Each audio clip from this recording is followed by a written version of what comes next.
Oi. Primeiramente, obrigado por aumentarem aí até agora. A gente é... Eu e minha namorada, a Luciana, a gente tem um pequeno grupo de desenvolvimento indie chamado Slipship, que é o nome original. A nossa proposta é fazer joguinhos casuais em pixel art, coisas divertidas, sem rede sem isso, perdeu todo, acabou desenvolvendo a nossa própria coisa. A gente escolheu desenvolver um jogo casual, um pixel art chamado Amigato. A gente vai botar para vocês verem e falar um pouquinho.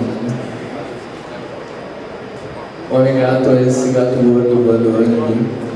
Ele tem que andar em direção à direita e desviar dos inimigos dele, pegando as estrelinhas, bem simples.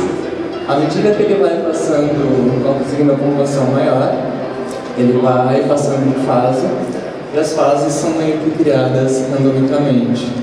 Aí você tem a ideia dos mundos começarem a se misturar e você ter vários desafios. A luta passando as fases com cheat code aqui, mas cada inimigo tem um comportamento próprio, como você vê, as bolhas vêm de baixo, os cachorros vêm do lado, e é isso aí.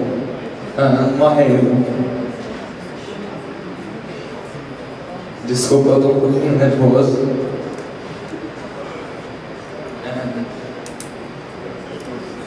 Demian.